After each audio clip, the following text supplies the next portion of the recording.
course, all the noisy things come by. Well, main stage just finished, but there's still a helicopter because we can't have nice audio. But welcome everybody to a very special live-ish episode of I Love This, You Should Too. My name is Indy Photo Pit RandhawaThe, and with me is my lovely but slow-walking co-host. It's Samantha Boots Scootin' Boogie RandhawaThe. I wonder how many times people are gonna make that joke to me. Oh, because I have a high ankle sprain, and I am in a walking boot, and I have a knee scooter. But we are here at the Calgary Folk Music Festival, and it's our live-ish episode. But we're not going to explain so much. We're here all 4 days, and we're going to talk all about it. So let's get right into things. And first thing, we opened up seeing Alicia P. Yes, and we were so lucky to be able to see her from the photo pit, and she was incredible. I may have gotten a little, emotional in the photo pit while she was singing.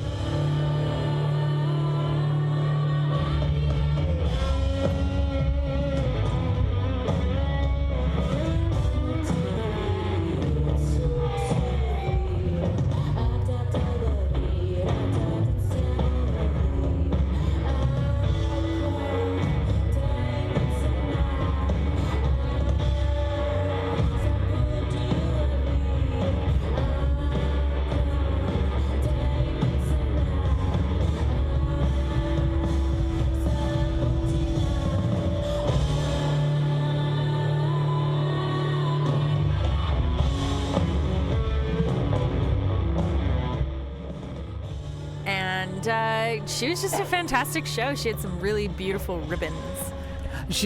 So many outfits, and we always have outfit talk, but this may be outfit of day one. It's tough to say, but this was a great performance. We've seen her before, and we've talked about her for quite a while. This was a lot of fun because I don't think a lot of people knew her. And you could see people being won over very, very quickly. She started off with a few songs from Inuktitut, and she was talking about her thinking behind that of preserving a language through making it accessible by doing covers of popular songs. And you saw that happen because you saw everyone go, oh, this is Heart of Glass. Yeah. And you could see what she was trying to do working, which was a lot of fun. Yeah, absolutely. And I think it really brought people in, and it allowed her native language to be spoken and appreciated by other people, which is exactly what we need to be doing. And after that was Michael Kiwanuka. Oh, no. Just kidding. You know that I was very excited to see him. I think he's ill, but he couldn't make it. But there was a last-minute fill-in, and when I heard that it was Arrested Development, I was like, wait, Mr. Wendell Arrested Development? And everyone said, I don't know what you're talking about. But I don't know what you're talking about. But for those of you that were listening to hip-hop in, I think that was 92 that came out, right around then, you know Arrested Development, so we got to see them. And for me, of course, it was a little trip down memory lane to my 10-year-old self, but to a lot of other people, they were new. It was new to them. And especially for a hip-hop act, they translate well because they have dancers, they have multiple singers, they have musicians, and a lot of live instrumentation. So I think for people who weren't familiar with them, this was a good act to see. Yeah, they were so high energy. They were such great performers. They had two women in their front, the front of the stage, and they were just dancing it up and singing it up, and they were just so dynamic to watch. Then we rushed over because we only caught the first half of that, so we could see the second half of Empanadas Ilegales. And that's another one we were excited to see. Sam's not in the dancing capabilities currently, but I think this was one that we wanted to get up and dance. I was moving my shoulders.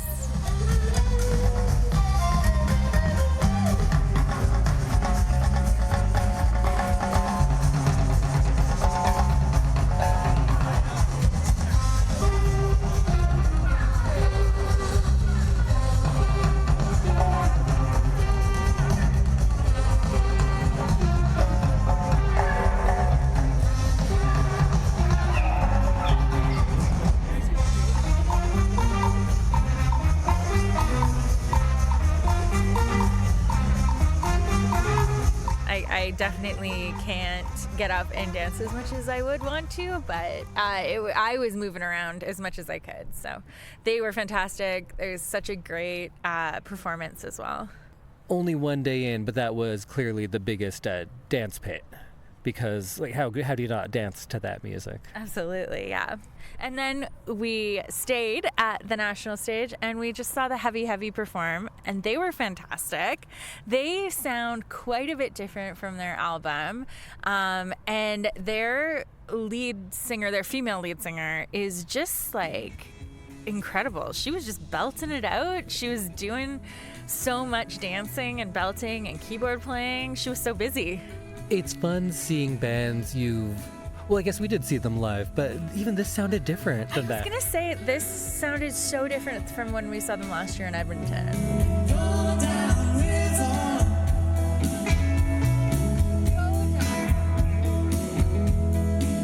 Won't you go down river with me? Walk in heaven. Don't look back.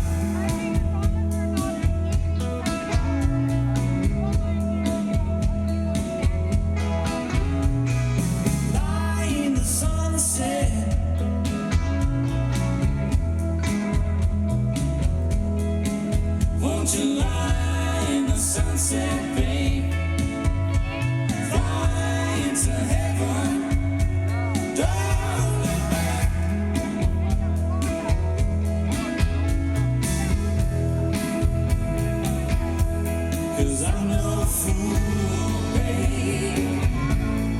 I'm your man. I'm no fool, babe. I'm your man. We saw them live, and yeah, they've changed quite a bit, or at least maybe it's just the scale of things this time. But what Samantha was talking about, I definitely agree with, because I don't know all the names of the band members, but they're the female lead vocalist. She sounds great on all of the albums, but when you're in a live performance like this, maybe there's more freedom to try different things. Yeah.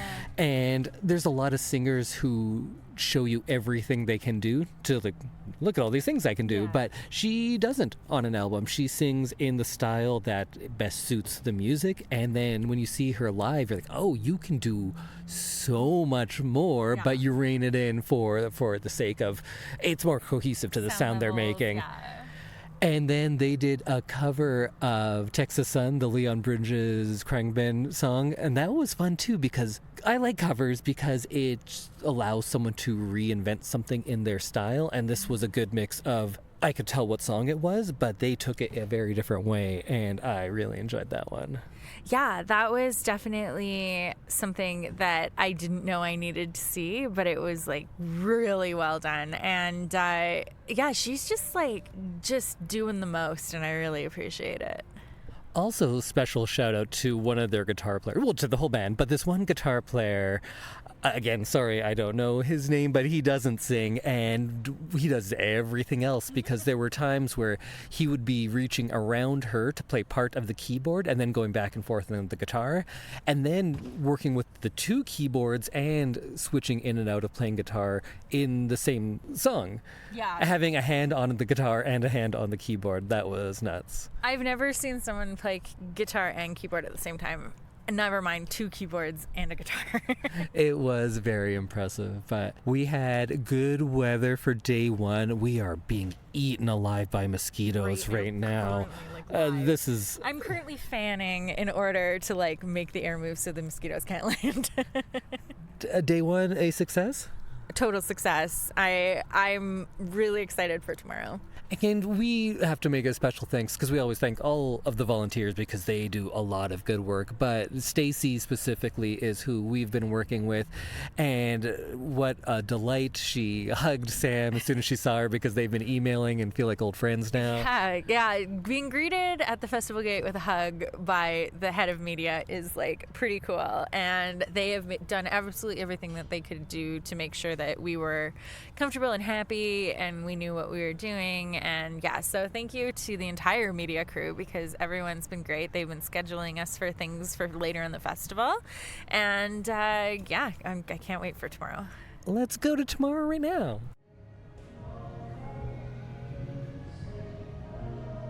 All right, now it is time to recap a very rainy, pretty great day two. This is the part of the festival where I think everything is just the best because a lot of it was today. Today was, it poured rain, and Indy is wetter than I am, but it's been a soggy day, and we've seen some incredible music. And we are going to start with our interview with Dengue Fever. Hi, everyone. So we are getting to do an interview with one of Indy's picks of the festival, Dengue Fever, and we are here with Zach and Paul, and we're going to have a little chat with them. I think I've been listening to you guys for about 20-ish years, but you've been playing for even longer than that. It's a specific thing you started out doing. Did you imagine that you'd have this kind of longevity, and what has kind of led to that kind of longevity? No, I did not think that we were going to be together. You never know. I mean, when people are the average life of a band is probably like 6 months, 2 years. Okay.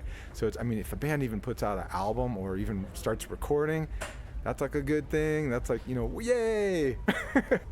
Yeah, we just had so much fun at our first show that we were like, let's do this again. And then like the people who came to see us kind of felt the same way too. So it just kind of kept building and building. My friend Trace Spruance from Mr. Bungle, he was like, dude, you guys should record a record and I'll put it out on my Web of Mimicry label. And so that was like our beginning. And then you knew him from Dieselhead? Yeah. Oh, okay. Yeah. Do you think that starting off with something that was not exactly current, not trendy, does that help it be more timeless, that you can continue on with that? I don't know if there's a formula necessarily. I think that more likely the band kind of has a bit of a staying in the moment personality. I think that allows some longevity, meaning that we're not meeting expectations that we set. We're just having fun with each other. We're a family. We're friends. So from the get-go, we kind of just had the idea of that, just having fun and really trying to kind of appease our musical appetites. Doing that and pleasing yourself allows for longevity, I think.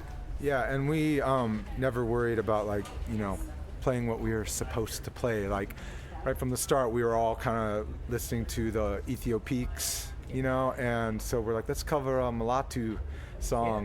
Yeah. And so, that's not a Cambodian tune, but we decided, who cares? We're just going to do whatever we want.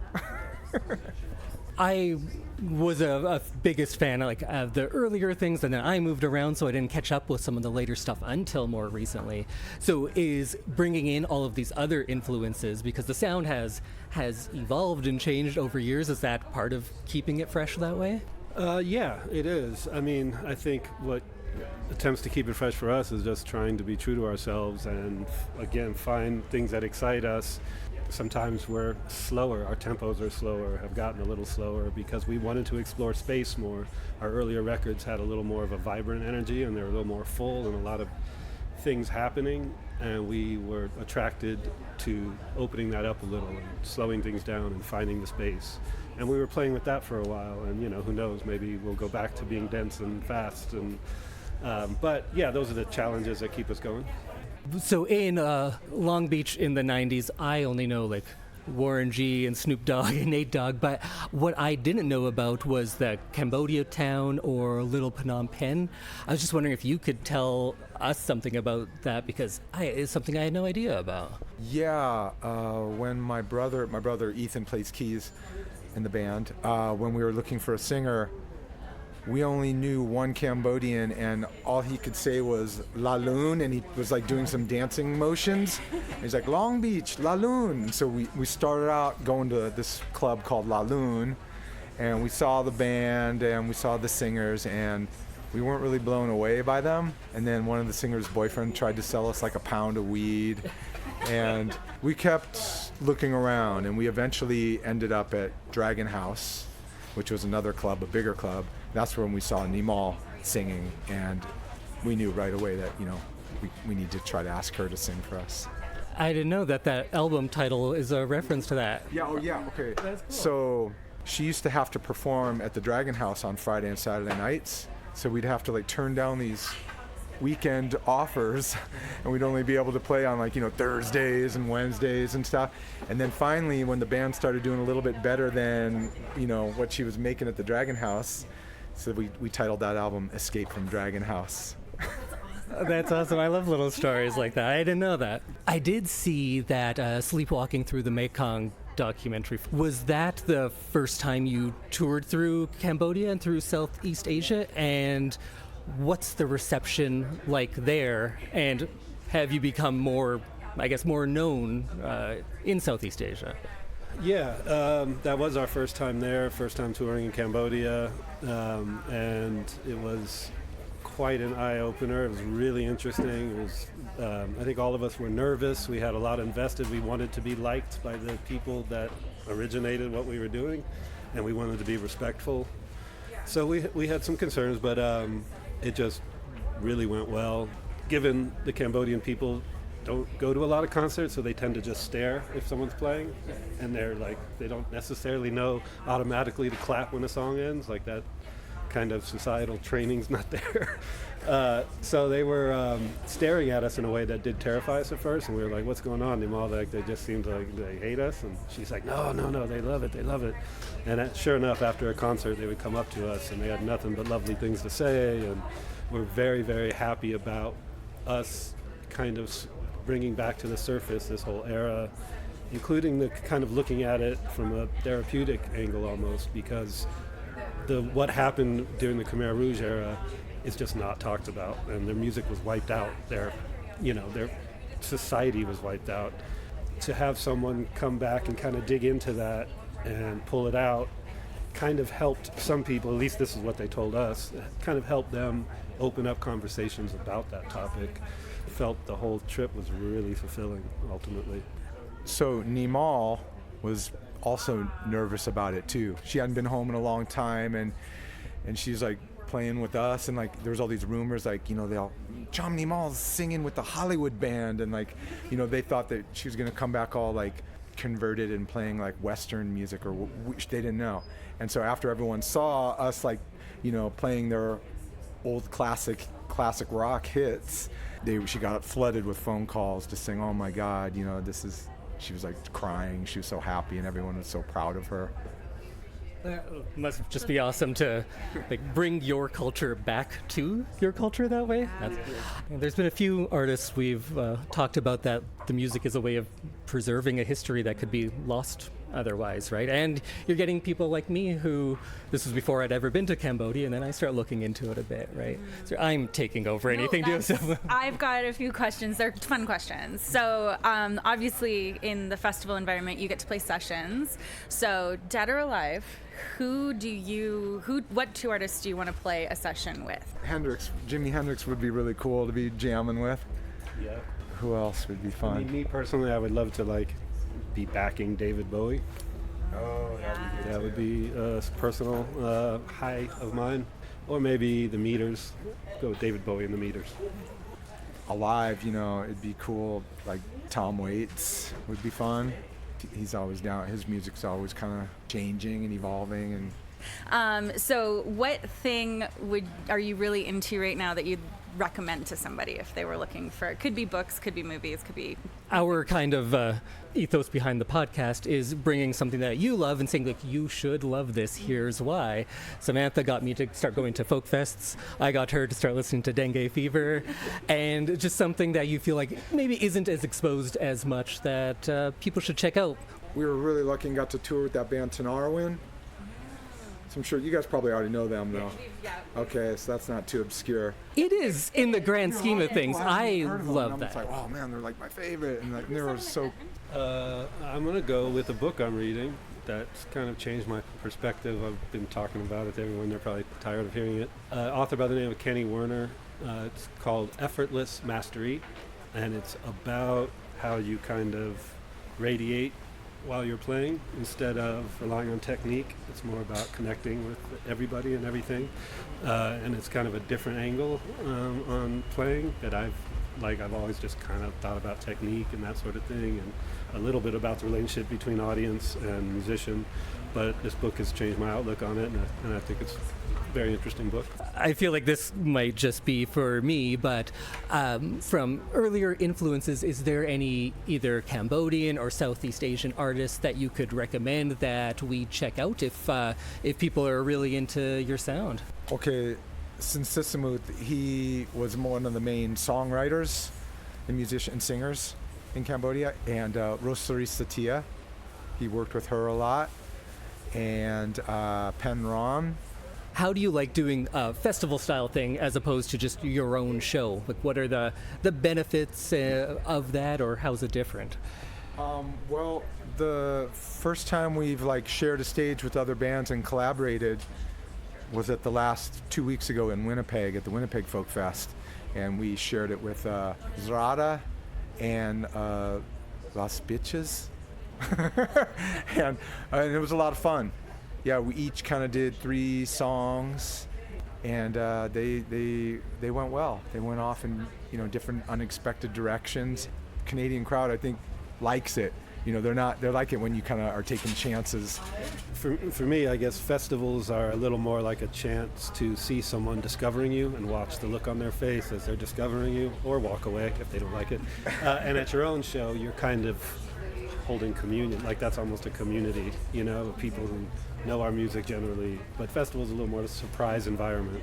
And sometimes you get to score when you see people just so ecstatic, and they come up to you and talk to you after, and they just never heard about you and weren't expecting to see you, and so that's what festivals provide.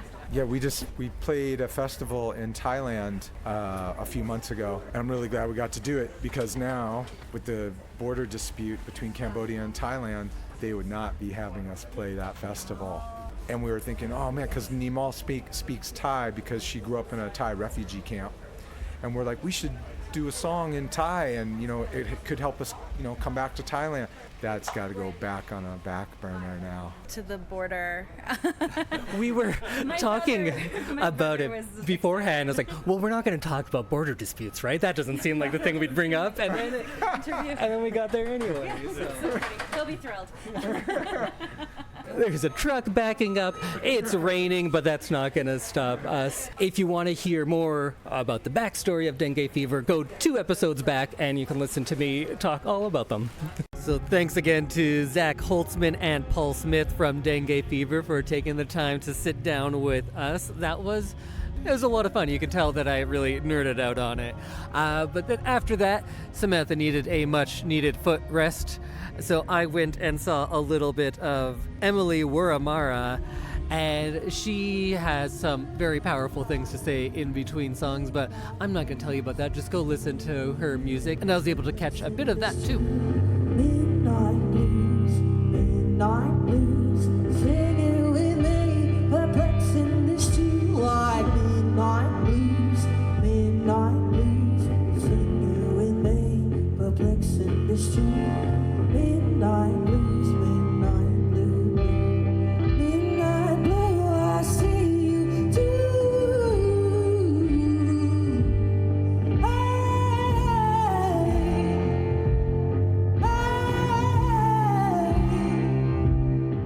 And I guess you can hear all sorts of things going on. There's Bad Bad Not Good playing just to the right of us currently, as the rain's pretty much stopped, but it is cold and rainy. It's been a wet folk fest so far. It's been many years since there's been a folk fest this wet, and I feel unprepared, but happy. After that, we went to go see something that I'm going to say this a lot today, but very excited to go see, and Bria Salmena. She is probably the album I've listened to most in the last month. Her album, Big Dog. She has some older country stuff that I wasn't as familiar with, but I've been listening to this album a lot, and the show didn't disappoint because she played, I think, 8 songs from that, so she played almost the full album. She played the stuff I liked right off the top, so that was pretty great.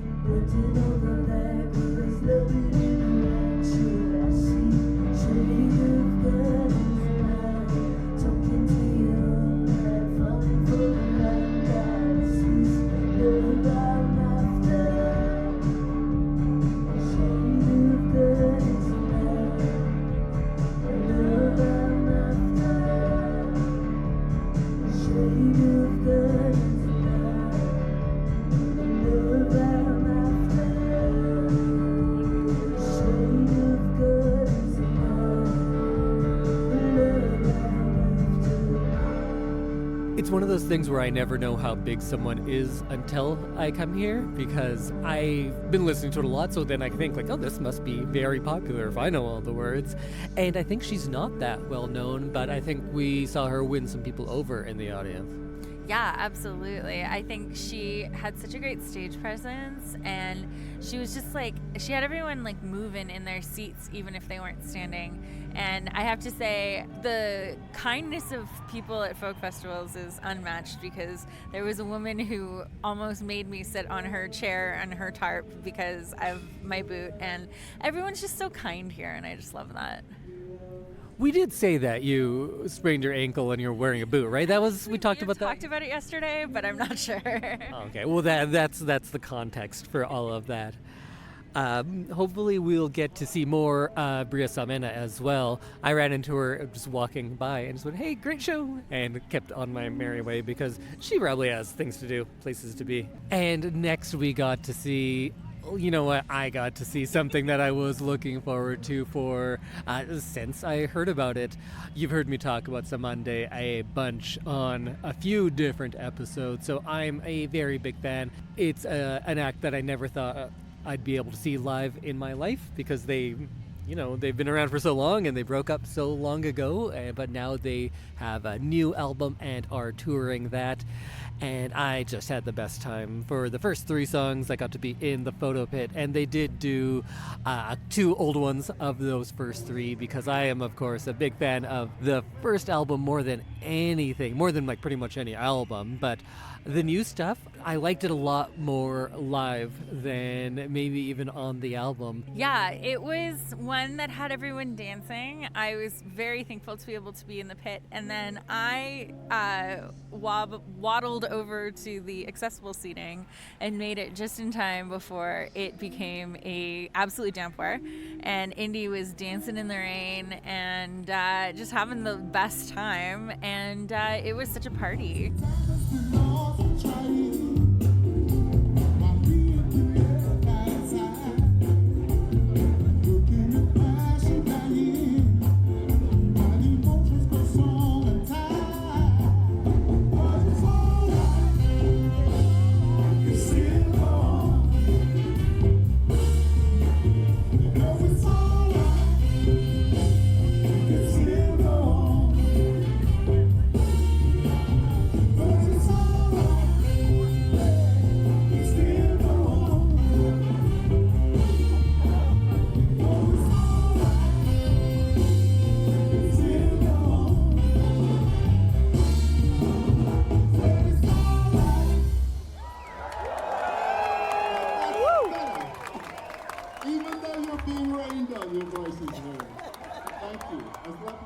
I think that's accurate. I think I'm not going to sit and dissect why I loved it. I danced in the rain to probably the music that I've listened to the most over the last 4 years. They might be number 1, so that was fantastic to see. Hopefully we can get to see them on some side stages for those sessions coming up as well. So then the final show of the night, we saw Bad, Bad, Not Good.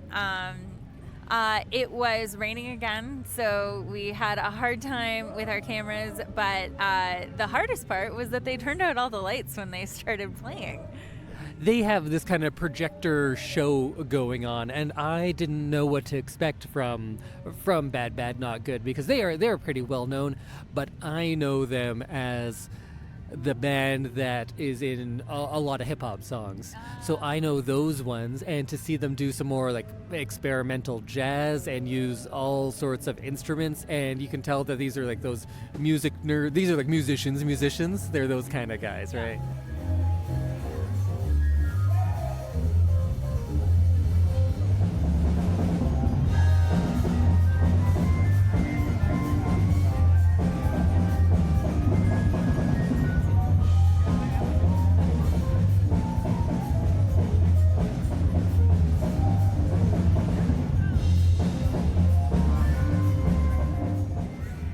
It's fantastic. They have a big following, and they're all having a great time as we speak. Yes.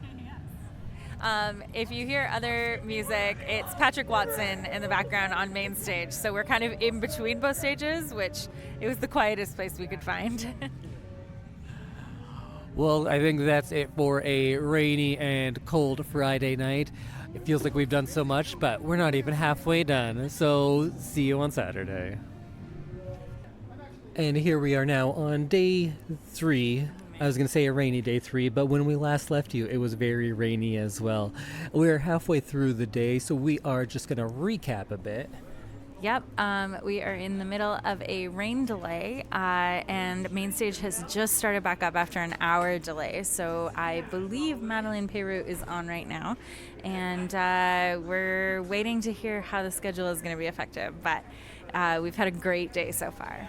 So we had a little bit of a later start, but we saw Jerry Sharif play a concert, and it's kind of an experimental improvised music that he does, and it was really fun. It was really interesting. I think most people who were sitting at that stage didn't really know what to expect, so we sat, and then I really enjoyed it in the end.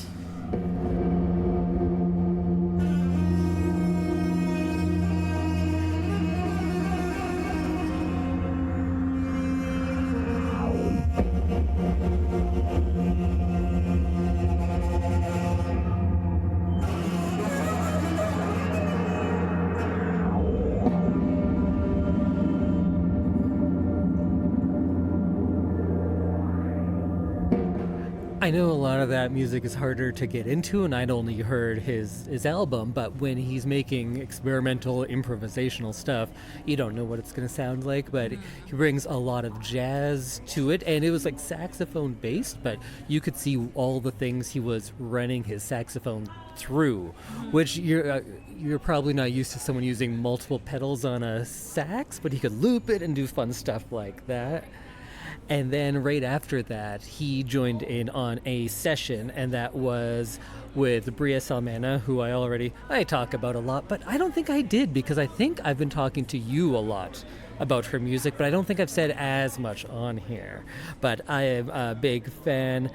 Tall Trees, who I had listened to a bit before, but really liked what he was doing here, because I didn't realize he's pretty improvisational as well, and was able to kind of play the drums on his banjo and then loop that. Experimental banjo is how he describes himself, and I was very excited to see what that meant. He used like a violin bow, he used a drumstick, he played it like a banjo. He did so many things, and he made so many noises out of this banjo that I have never heard a banjo make, and I thought it was very cool. He's a one-man band. And there were times where he actually stopped and like taught his song to everyone, and there was 3 different melodies. Everyone was jumping in on it. That was fun. Cool, all right, I think we get that.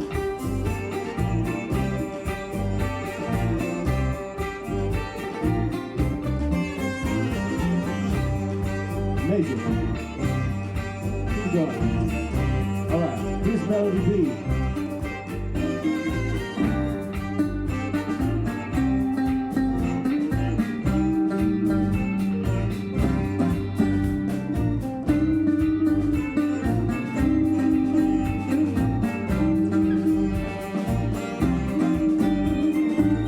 And then Jared Sharif was in this as well, and because he has a history of that improvisational stuff, he, I think, took to this the most easily of anybody, because it's what he does. And there was a guy playing with him whose name I'm not sure. I think it was Mustafa, and he played all sorts of instruments, but would always kind of turn his back and kind of hide almost. But there was one song that he wrote that he let everyone in, and that was a lot of fun. And Bria Salmena, who I was talking about before, she did a few songs. She did, I think it was Hammer and Bending Over Backwards.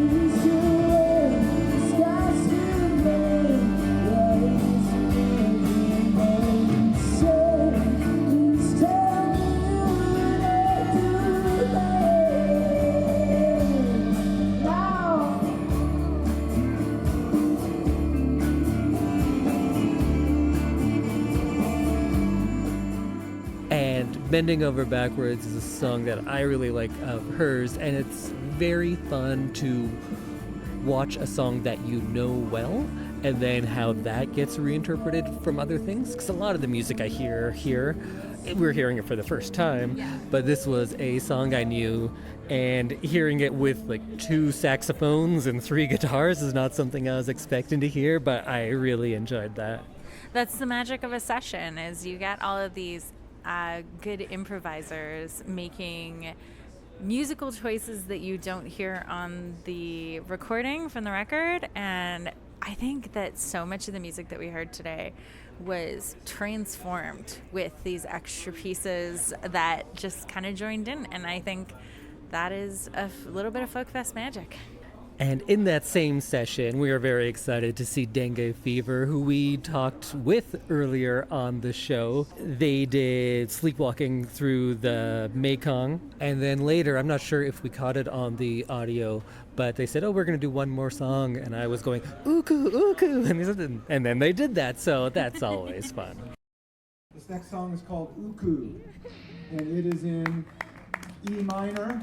The story of this song is a country woman who is living in a family, and the farming community is becoming struggling and can't afford enough money, so they have to send a woman to the city to make money to send her back home to the family so they can survive.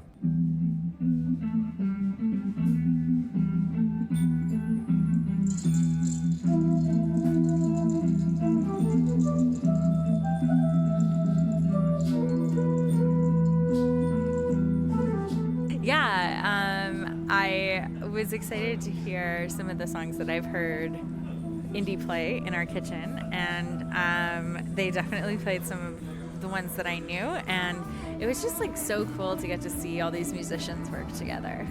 And Zach Holtzman's guitar is in my short list of instrument of the festival. There's been some good ones, but that one's up there. So cool. I think it was described as a guitar and a Chevy. Yeah, it's one, I guess, like a friend of his made it for him.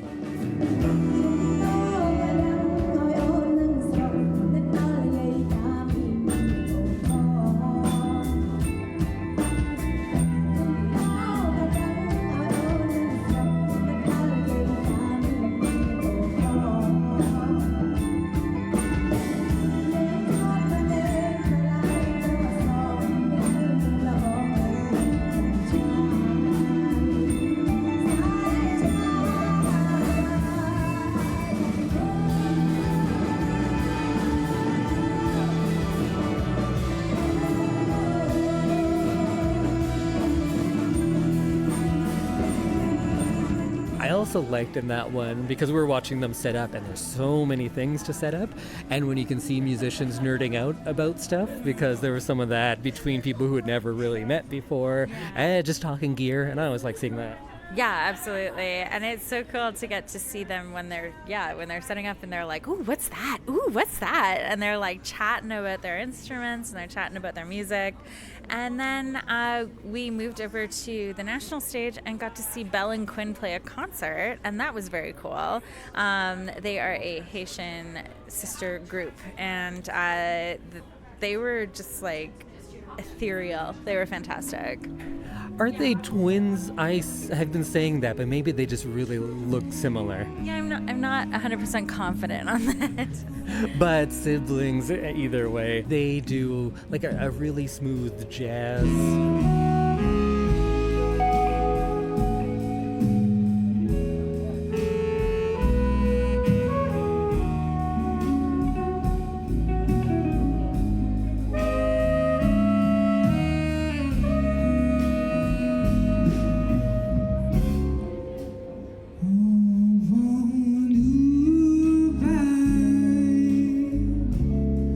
Yeah, over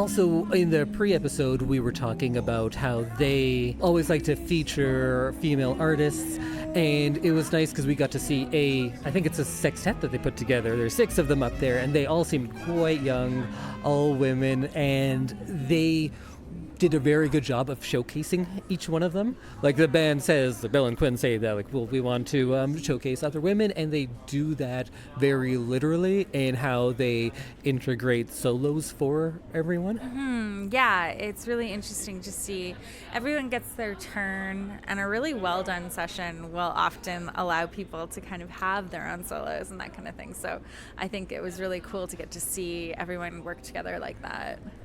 Yeah, because then after that, they were in a session. It was Bella and Quinn and their band with a few members of Cymande.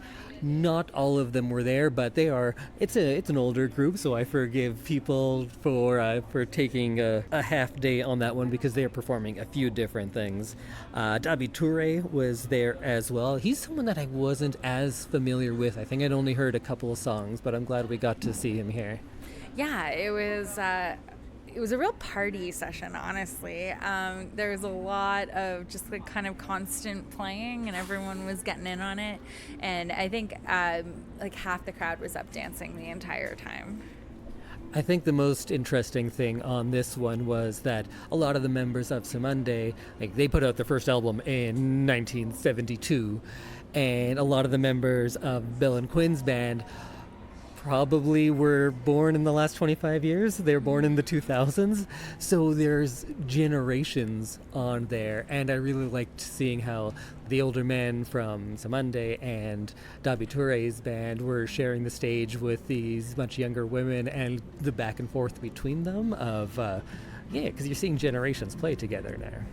Yeah, and I think that there's a good chance that some of these musicians are inspired by the musicians that they got to play with. So I think that's very cool. And I'm not sure if it was the finale, but one of the things that I really remembered from that was they did a version of No Woman, No Cry, and Dabi Toure was singing, and he went in and out of a few different languages, but that's a song that, of course, everybody knows, so that was a fun one.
Yeah, hearing it sung in many different languages was a very cool experience, and you just get to see like how versatile all these musicians are, and they can all play.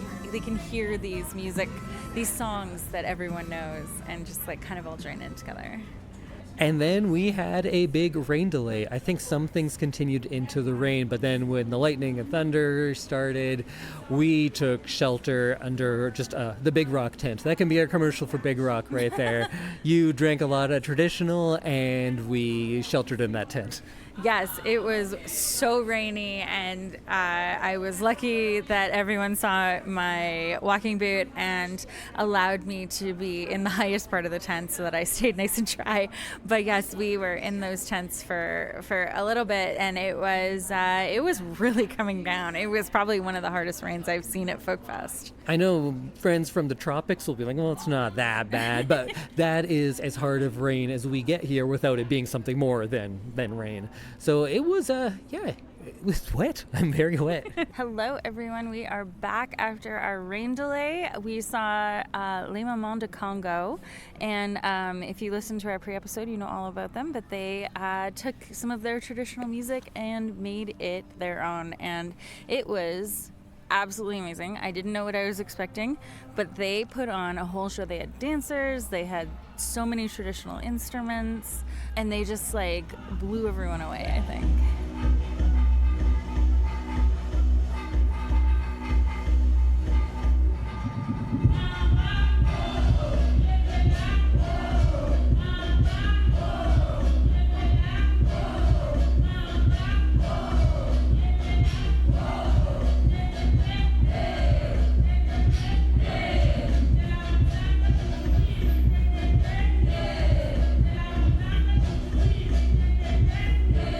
It was the biggest surprise for a lot of people, I think. There was a lot of people, because they're not terribly well known here, of course, and people walked away loving that set. And we listened to a bit, and so I kind of knew what to expect, but it was more of everything. The songs that I had liked the most were the kind of more gentle songs, the more melodic ones. And in the live show, when there was like the hip hop portions, she rapped with like a lot more ferocity than I had seen on the album. So that was great. And the fact that they're bringing folk dance into it, because all of their songs are telling a story. And I thought that was just through the language, but then when you see it on stage, they are enacting a story. They're acting out with folk dance stories of like thunder and rain and floods and all sorts of different things. So it was a lot more theatrical than I was expecting, and was just fantastic. Yeah, when we were in the photo pit watching the first 3 songs, when we came out, I was walking next to a couple of photographers who were like, that was incredible. Like, I had no idea. And I think we all walked out thinking that, and they just were so great. And then we had the pleasure of seeing Los Lobos, and there was so much Oilers merch in the crowd tonight. We danced and sang along to La Bamba, and they were just a party. That was a good party band.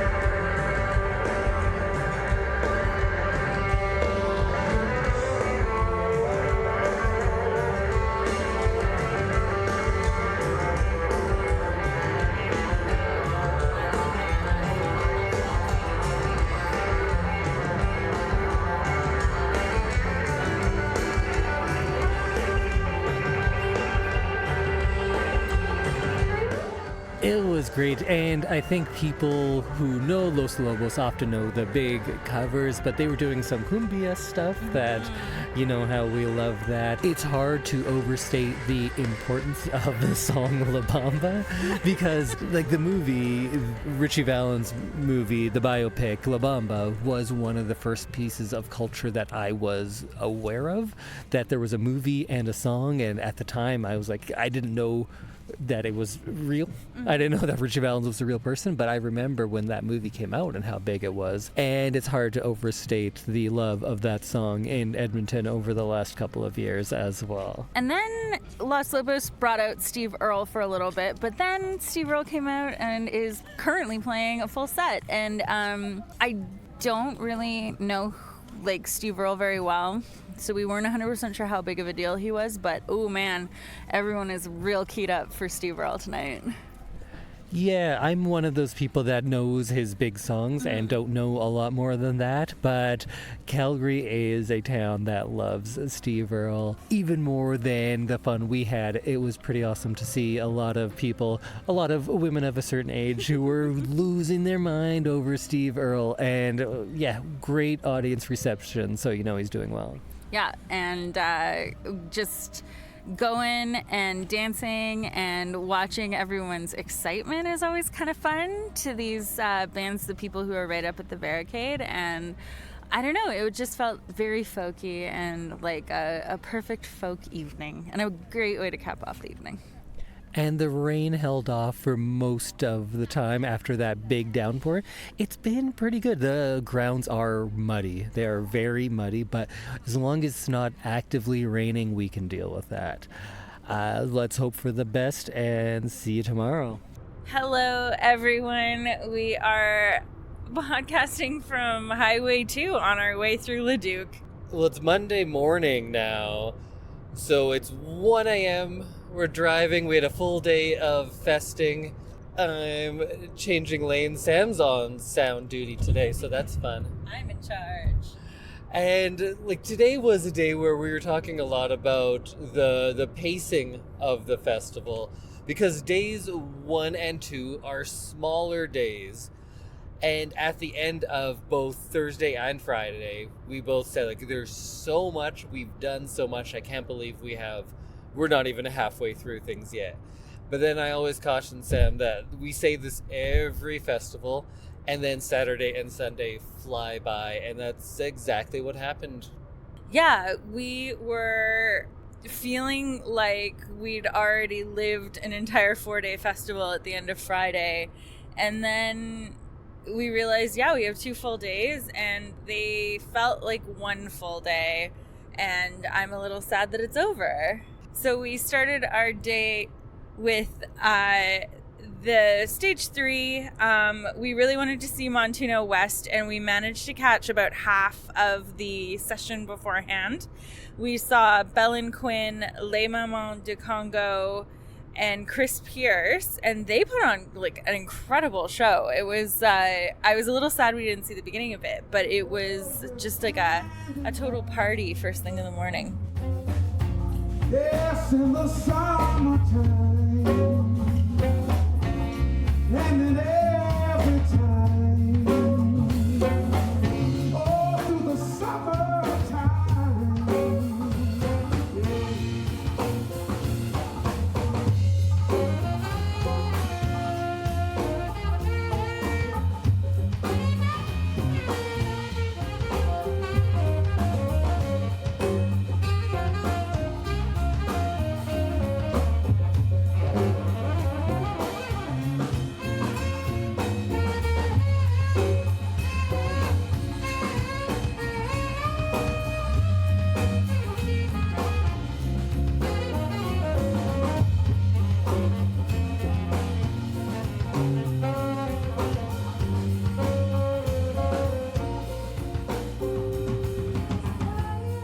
We had seen a couple of them already, so we weren't getting there super early, but I'm glad we did catch it. Like in all of these sessions when they are kind of handing off songs between them, and there were a few different French-speaking people up there, so you could hear them often in French singing about how they are now handing it off to this person. Here's the time signature, take it away. And they were doing things that way, and that was a lot of fun. And Chris Pierce was a guy that I hadn't seen before, but he jumped right in, and I liked what he brought as well. Yeah, it was interesting to see these artists kind of work together and, like you said, passing along the song. And it was just like, it was a great way to start off the day. And when we were talking about the pacing of things, today was a bit of a different day. And I think that can be the tip that we give to people, is doing Folkfest in your way. Yeah, so since I'm dealing with an injury and my ankle after 3 days of walking around that site, and it rained a lot. I don't know if we talked about that, but it rained so much over the 2 days previous that the whole site was just like fully mud. So it made it pretty treacherous walking around for me. So today I chose to find a table in the beer garden that was right across from the stage. And I kind of parked myself there pretty much all day until main stage started. So I was able to kind of take everything in and be close to everything, but still be comfortable and not have to sit on the ground and get wet every time I needed to get up. So you got to do what works for you and pick your battles, I think was my mantra this weekend. And I'm someone who likes to do a lot, so I got to go up and shoot photos for everything and then go out and hopefully record some good audio. But you know, if you've been listening to this podcast before, we're normally a studio show, so audio on the go is not our strong suit, but hopefully that all works out. Yeah, so then we saw Montuno West perform.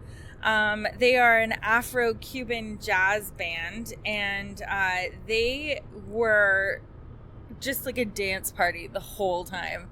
I don't think I stopped moving the entire time that they were on stage, and they were just so dynamic. The lead singer started in the crowd and walked up and was like high-fiving people and trying on people's hats. It was a pretty fun way to start.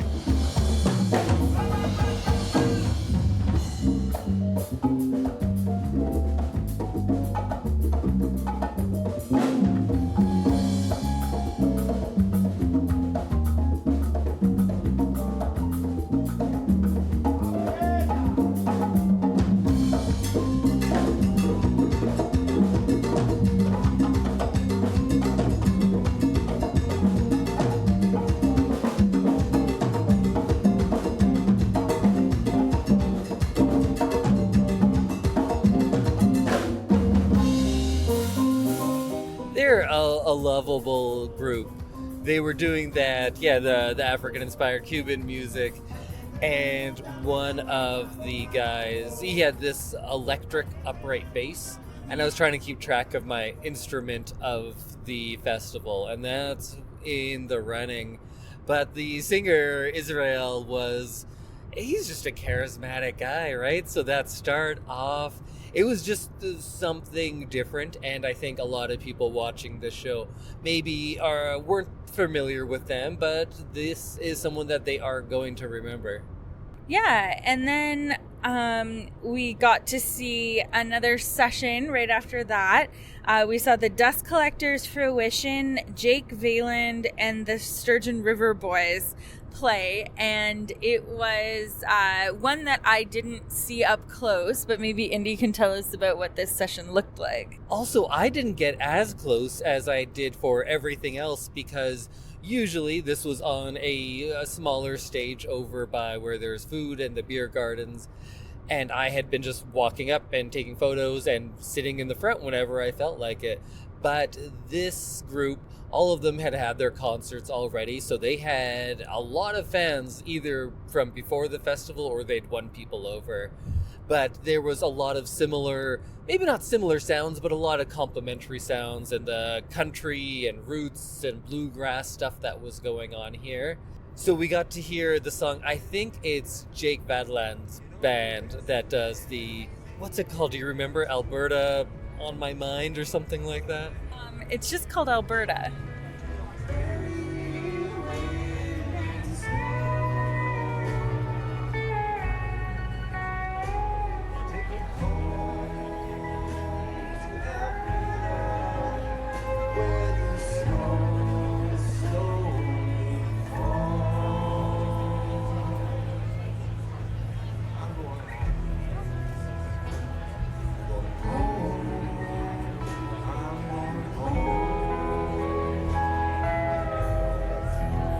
Maybe it was because of all those years that I lived far, far away, that songs about my home are few and far between, and I like when I hear one, and that's a good one.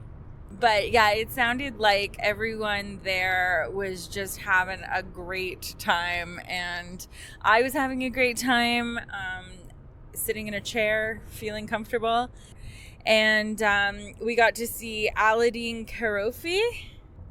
So that's what I did stay up at the front for most of the show.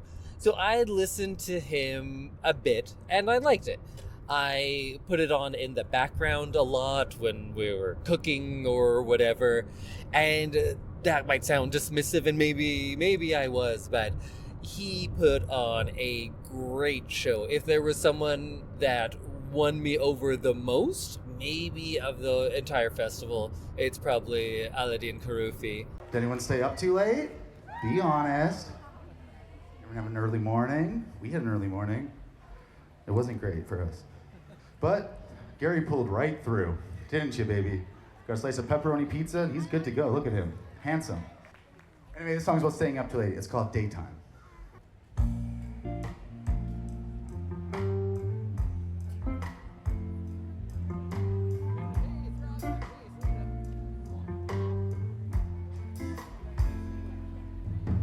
Nobody seems to stay out all night long anymore. Nobody but a crazy fool who sleep all day, way past noon. Nobody stays past closing time. Nobody but me. But this is my philosophy that daytime's for sleeping. It's easier for sure. It's funny how when you were here, it never dawned on me before that night times for crying and trying to pretend that we're in love all over again. Give it up for the handsomest man on the festival grounds.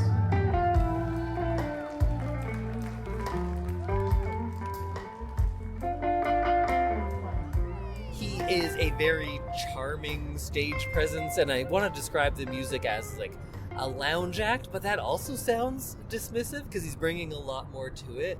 They're all young looking guys, so I assume they're not terribly experienced, even if they've had a good run in these few years, but they were commanding of the stage. They seemed like they had done this before. Aladdin, the singer himself, had some mic issues, but he was swapping out mics just between words. He seemed very comfortable up there. The banter and all of that I really liked. I think they're based out of Edmonton, actually, so we'll probably be able to get to see them if we so choose. And my suggestion for you out there, if you want a date night, go to one of his shows. Picture like the best case wedding band, when they're playing What You Wanna Dance To, and they're charming and funny. That's what they are.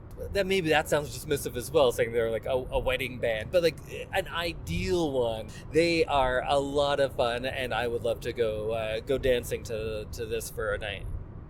Yeah, it was definitely, even in the beer garden, people were clapping at the end of songs, and like people were engaged really far back. So after Aladdin, we got to see another session with Tamar, Ilana, and Ventanas, Digging Roots, and did you find out how to pronounce, is it Tinge or is it Tinge? It's Tinge, a band called Tinge. Yeah.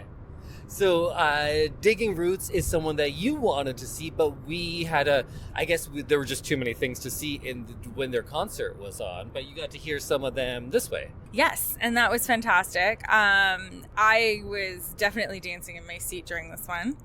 Actually, you know why we didn't get to see it? Why? They were canceled. They were the ones that were canceled when the storm came last night. Oh, yeah. So they didn't have their own show. And we got to see them here. They played a new song called AK-47. So you know what we have? We have an exclusive. This song hasn't played anywhere yet, but you can hear it right now.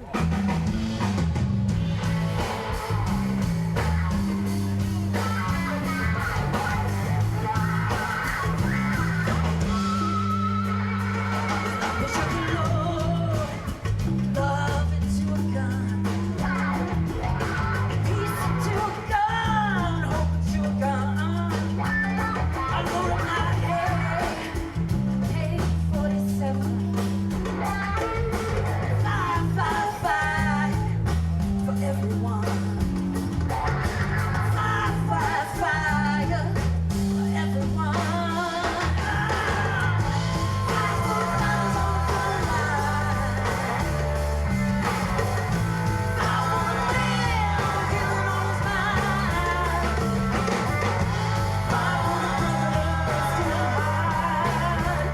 they brought that kind of heavier blues rock to things.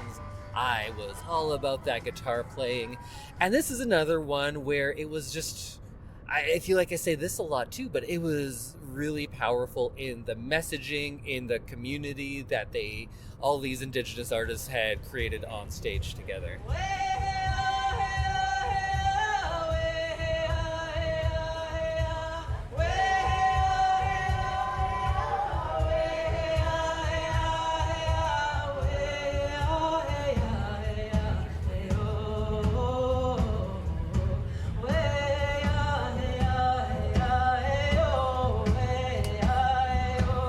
Yeah, and that was just a little bit of festival magic. And this was actually a session that I got out of my chair and walked up to watch from the back row. And yeah, it just seemed like such a cohesive group, even though they probably hadn't played together. So that was pretty neat. And I absolutely didn't cry when they had their stories about hair being forcefully cut at residential schools and things like that. Timar Alana and Ventanas was her backing band, I think.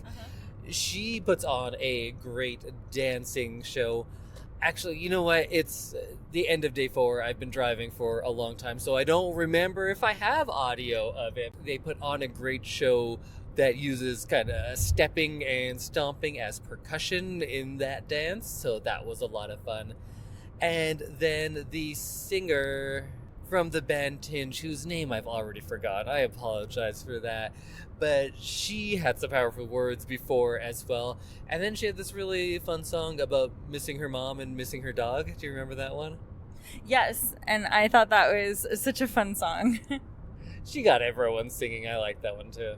And then it was the end of session stages, and we got to see Dabi Torre play a concert, and it was fantastic. We got to see him a few times throughout the festival, and just always a good show. And he's a really nice guy. He's very likable. We ran into him, and he was thanking us for our work. And I was like, you're the hardest working guy out here. You've been doing so many sessions. He's always on the go. Eric and George got to come out today, and thanks guys for letting us stay at your house. But Eric was saying like, oh yeah, I've heard of this guy. I think I remember seeing him at a folk fest like 15 years ago, and he does the circuit. Dabi Torre works, and his set was great. He's often up there just with a guitar, but there's something in the guitar. I don't know my instruments terribly well, but it's not a hollow body, but he can do percussion on it. So it's electric, but there must be some sort of like percussion plate or sensor or something, because he would hit on that for his percussion. And then he had a floor kick as well, so a drum that way. And then he would also loop a guitar, like a rhythm guitar, that he would record and then loop and then play lead guitar over it. So it's just him up there, but it sounds like he has a full backing band.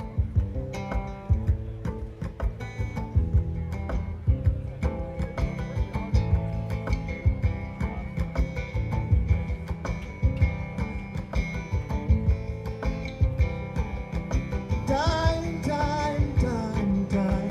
Foolish, foolish, foolish. This is the dime, dime, dime, dime. Foolish, foolish, foolish. This is the dime, dime, dime, dime. Foolish, foolish, foolish. This is the dime, dime, dime, dime.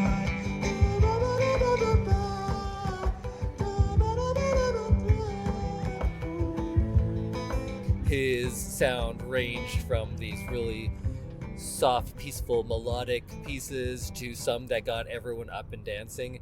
And if you've ever been to a Dabi Torre show, you know he's not going to let you sit down. He's going to get you up forcibly, and he got everybody up and they stayed up. Yeah, it's rare to see a Alberta crowd standing for like an entire hour set. And he had these people dancing. And I just have to say, Dabi Torre did 4 sessions and a concert. And it's just amazing to see an artist come and want to do so many things and just be part of the festival. It's always like really heartwarming to see artists who really want to be there. It's not just another gig. That's what I'm saying. The hardest working man on festival grounds. Although there's a lot of those volunteers that maybe. So we took a little dinner break, but we did get to see the first 3 songs of Lalam from the photo pit, and they were some cumbia fantasticness. Wow, I'm tired. This is not great. I thought you were going to go with it and you could say that was Cumbia Fantastica, but you did not. They were one of my top 3 acts that I was most excited to see, probably, and lived up to it, but not in the way that I was expecting, because if you've listened to them, you'd expect like a real tight band, real sharp on their instrumentation, and that was the case, but I was picturing them to be rather stoic. Their music is very smooth and on the softer end a lot of the time. And I was expecting them to be pretty still but precise, because that's what their music sounds like a lot of the time. And they brought not the opposite, because they have that precision. They are very talented that way, but they brought so much energy and vibrancy to it. I couldn't tell like which person to look at, and there's oftentimes only 3 and then a 4th guy on slide guitar that came in. So it's not like they have this big crew and dancers like Les Mamans du Congo or something like that. But each one of them commanded their section of the stage. I was joking that they were all depictions of different types of masculinity up there, because whatever gender they are into, I'm sure they do quite well. They were a group of handsome men for sure. They were all like real handsome in different ways, and like different, like kind of macho types, but all real different. So their bass player had like this like shiny black hair and was spinning that upright bass and was just a whirlwind of energy. They had this jacked, handsome drummer who was playing with one stick in one hand, so they could do like the Congo style on one hand and then more of a Western drumming on the other. It was great. It was fantastic. I was not disappointed, and it was nice that a band I've listened to that much was that surprising.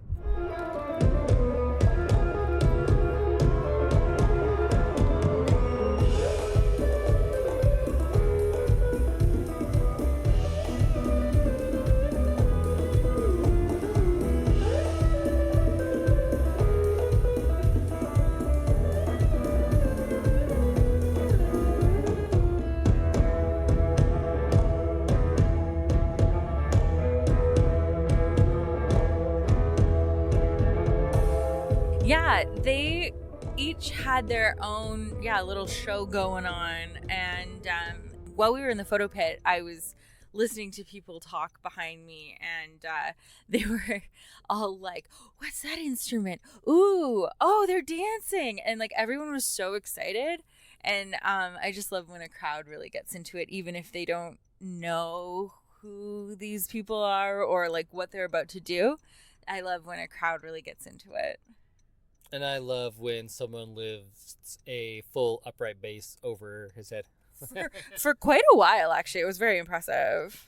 So after Lalam, O.C. Elliott came on, and she is a quieter, kind of more singer-songwriter type music. And I really enjoyed it. It was definitely a change of pace, because it was a lot quieter than Lalam. I enjoyed her. Did you enjoy her? Is O.C. Elliott like the name of the woman? I thought it was like the name of the band, because it seems like they sing half and half. Either way, you know what? This is one of the more popular bands for sure. There's a lot of people there to see them. And it's probably the single act that I had the most recommendations of. Like, oh, make sure you go see O.C. Elliott. And sometimes the bigger ones are the ones that kind of fall through the cracks for me, because I'm finding all of those, my little niches that I love. So O.C. Elliott, I hadn't done my research on and just really enjoyed it.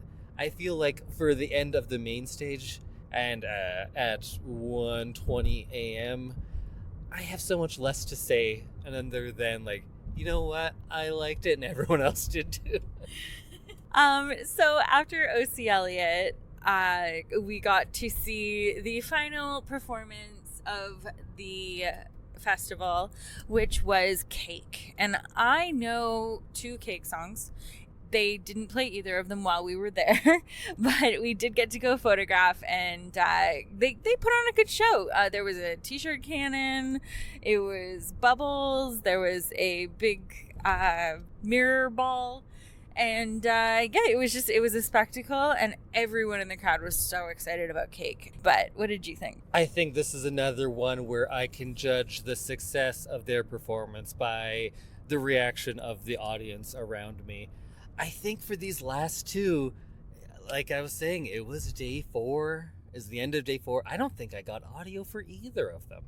I do think I got some good photos, but even then I wasn't moving around like I was. But everyone else really loved Cake. I think I was just so tired by that point that I think I only know 4 of their songs. But they did do a cover of a song that I really love.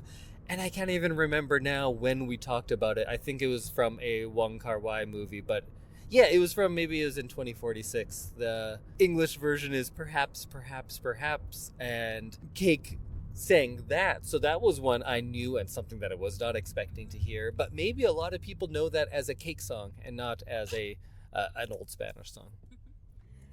Yeah, so Cake, I think, was a lot of people's highlight of the festival.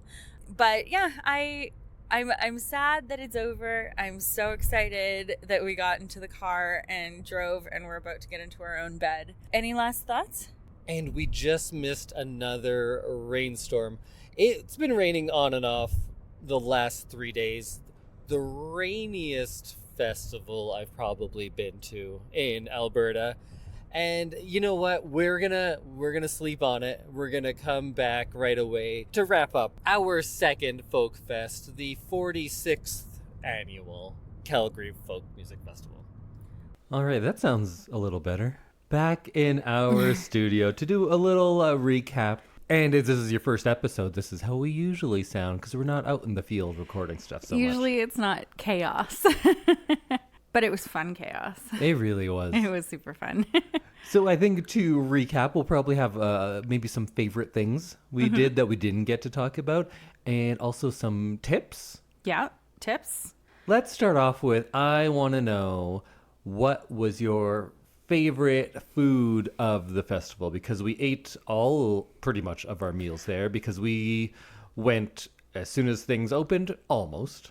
In the first couple hours, yeah. And we stayed till the end every night, so we weren't leaving. But the good thing is, if you did want to leave, you're within walking distance of a lot. Exactly, yes. It is truly in like the heart of the city and very walkable.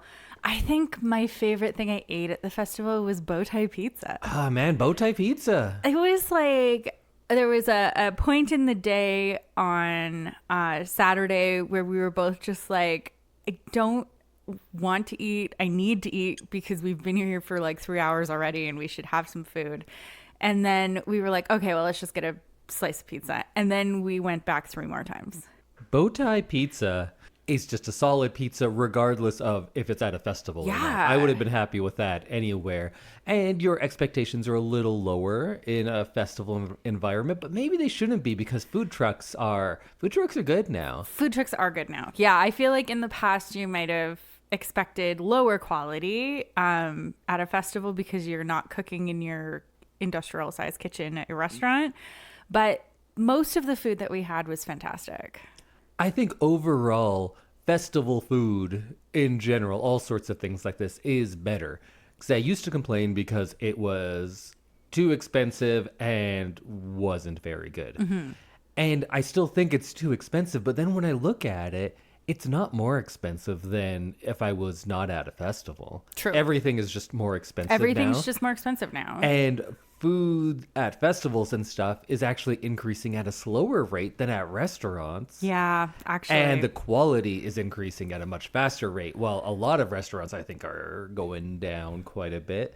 So I thought most of the food I had throughout this was at a similar price point and of similar or better quality than if I was at, like, not like a great restaurant, but a chain restaurant. You know what? An $8 slice of pizza that you know is good and that you're really going to enjoy and that, you know, is going to like satisfy you isn't a bad thing. And also, we didn't have to pay for tickets. Exactly. Thanks again, Thank Calgary you. Folk Fest. Please have us back again next year because we want to keep doing this forever. Food-wise, I had to give another shout-out to my Viet to go. Oh, yes. That same guy I see all over the place. When we go to Millerville for the Yes, Christmas it's the market, same guy. it's the same guy I buy my sandwich from there, and I got another one from him here. So always a staple of my Calgary or Calgary-adjacent experiences. Yes, absolutely. What was your drink of the festival? Traditional from Big Rock. It is a brown ale from Big Rock, and I drank it pretty much the entire festival.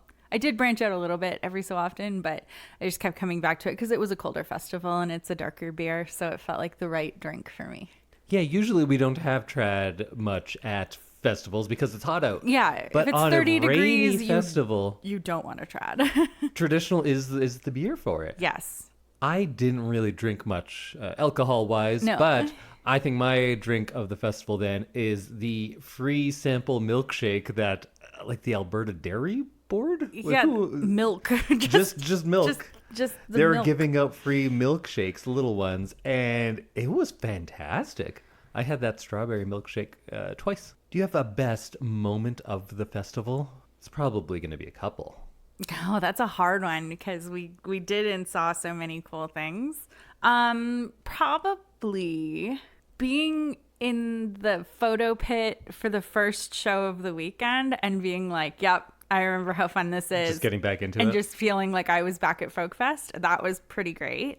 And then I think just interacting with people and getting to like see the festival, because I feel like walking around with a camera you get kind of a different look at how other people are doing the festival, and I think that was kind of neat to get to like see everybody. I know that's not one moment, but just to get to see everyone enjoy it in different ways, I guess.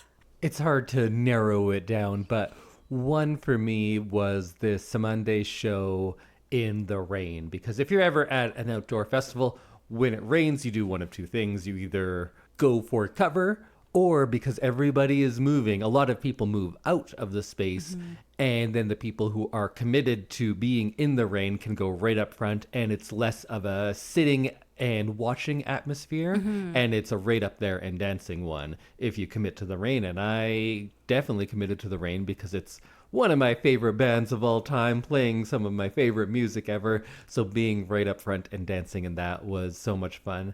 And then also interviewing the members from Dengue Fever and hearing stories like that. Because we never started this with any aspirations of being journalists or have any sort of interviewing skills, but doing that and hearing especially the one story about Escape from the Dragon House, and I just love history in any context. So when it's this band telling about these stories that happened to them during the formation of this band that I've been listening to for so long, that was pretty big. There were so many performances, but we don't need to go over those because I guess that's what we did. You This can whole hear podcast. it on our daily recaps Yeah. for sure. But yeah, just I agree. Getting to like talk to people that I've heard all their music of is always kind of a thrill. We were also talking a lot about our favorite instruments of the festival. Yeah. What stood out to you? There were some very cool guitars. I don't have any like specific, and I feel like you're gonna get real specific about it. But You know I am. there were some very, very cool guitars. And I also like don't come from a guitar background. So like I never really got into musical instruments, but I can appreciate how cool guitars look. And there were some very, very cool like country and western looking guitars at this festival that looked like they belonged on the Opry stage. And I really thought that was very cool. What were your favorite musical instruments of the festival? Usually I go with those obscure ones that we see much less in Western music, but I think the best two that I saw were both just straight up guitars. First, Zach Holtzman from Dengue Fever plays this guitar that has a tiny, tiny body on it, and it's metal. And somebody else referred to it as a mix between a Strat and a 57 Chevy. Yeah. It's this like industrial looking tiny metal body on a 6-string guitar. That was pretty cool. And then also, I don't know what it was, but is it Belle or Quinn of Belle and Quinn that plays guitar? Oh, I'm not sure. The guitar playing sister. Yeah. She had this Gibson guitar that was just gorgeous in a very classic sense of a gorgeous instrument. And then every upright bass is always Yes, up there I was because just they're all about to cool. say the bass player from Lalam did That one was some good. incredible bass work with that bass, and just like was bench pressing it at one point. Yeah, Like, just lifting it over his head. It That was a fun. whole bass show, and I really appreciated that because it was very, very cool. And then who was it that had that big white electric upright the bass? white one. Man, we see so much so quick that I need to go over my photos and kind of I need solidify to those take memories because they all blend. Notes, I think, going into Edmonton, because I feel like I've forgotten so much about this festival already. I take a lot of notes, but you can just listen to this and then you'll remember it all. Perfect. Well, any final thoughts or tips or anything to give the audience? Well, I have to give a shout out to Calgary Folk Festival just for being so accessible. And I think we talked about this earlier in the episode, but I was in a walking boot and it was so muddy and it was just like could have been really dangerous. And they did a really impressive job of putting boards down where it was like impossibly muddy and people needed to get through. The staff was there like using, I don't know, big suction machines to get some of the standing water gone. It's just a very walkable site to begin with. So I felt totally safe. There was only a few dicey moments in the mud where I was a little worried about falling. But I just have to say, like, way to build an incredibly accessible folk fest, because that was not a worry for me after like the first day. So many of my favorite things about this festival specifically have to do with the location and organization, especially coming from Edmonton, which is fantastic, but our festival is so It's such a big. huge site. I'm a little It worried. is a very long walk from one stage to the other, and it is almost entirely dirt and mud and grass. While here, there's a lot of paved paths because it is in a park, so you can take advantage of those if it's an accessibility issue like it was for you. And then also, it just has shade. There's Which so much you don't shade. realize how big of a deal that is until those hot days or in the rain, Or in where the rain, there's we places to go. go in under a Edmonton, tree. there's just not. No. If it's hot or if it's rainy, you're standing in the heat or standing in the rain and deal with it. And we compare it to Edmonton a lot because we are going there right away. But its biggest strength is also one of the things that makes it the most difficult. There's so many people at Edmonton's Folk Fest. This one, you can buy tickets the day of. Tickets are pretty reasonably priced. Yeah, I think it's a similar price to Edmonton. And you can get to things. You can get to things, yeah. We ate every meal there. We went to music the entire time. We didn't have to stand in lines very often at all. For beer, you would wait behind maybe 2 people. I think the biggest line there was like maybe 8 people in line, and I realized that they were doing the classic thing of only going to the first 3 lines. So then there was a whole open line, and I think I waited behind 2 people. So yeah, that was like the busiest the beer garden got. And we ate at pretty busy times a lot of the time. And you have to wait a little, but it wasn't extreme. Calgary, I guess, is a smaller festival. It But is. it doesn't seem like a small festival No. by any stretch. It's just very well done. It's very well done. I look forward to it every year now. I also think that Calgary could probably up the amount of people, like the amount of tickets that they sell, but they don't. But it's our advantage that they don't. Yeah. Because it's so much more comfortable. It really is. Yeah, no, it really is. And it's a beautiful site. It's kind of cool to be like, oh, I'll see you on the island. Yeah. And outside of main stage, you can pretty much just walk up to any stage and get a very good seat. With a very few exceptions, yeah, you can just be right there, right up first face to face with these artists. And I think that's like such a neat change from other folk fests. So yeah, go check out the Calgary Folk Music Festival. If it's something you've never done before, I know a lot of these seem very daunting. It seems like a big ordeal, and I felt that way going into Edmonton. And Calgary's not. No. Go for a day if you feel like you don't have to do the whole thing. Get a feel for things. Support a lot of artists that you probably wouldn't see otherwise. Listen to things that you don't know about. You're going to find something great. I probably found my favorite albums of 2025 when we do that end of the year podcast, when we recap our picks of the year. I bet it's going to be something from one of these two festivals, because I don't listen to a lot of new music, and this is forcing me to, and I'm all the better for it. Yes, absolutely. Some of our new favorite artists released music in the last year, so we're set up for best of 2025 for sure. So far, Bria Salmena, maybe my album of the year. We'll see. Yeah, so if you want more tips, feel free to send us a message, and I'm just full of tips. Well, I guess that's it for our second Calgary Folk Music Festival. Please have us again for our third next year. And a big thank you to all the media tent volunteers, because they treated us so well. They made sure we had everything we needed, and we're just like so nice to work with, and took us seriously like real media people. Yeah, they didn't know that it's just this. Yeah, and shout out to my girl Charmaine, because she's my favorite. So many. So many. No, if I didn't mention them by name, I just know that I really appreciate you. But Charmaine, and she's like, I know who you are. Because she was there with us a lot. She was there both years with us, and I reintroduced myself, and she's like, I know who you are. I was like, oh, okay, great. Well, until next year, I guess we'll see you on the island. See you on the island. Bye, Calgary. Bye.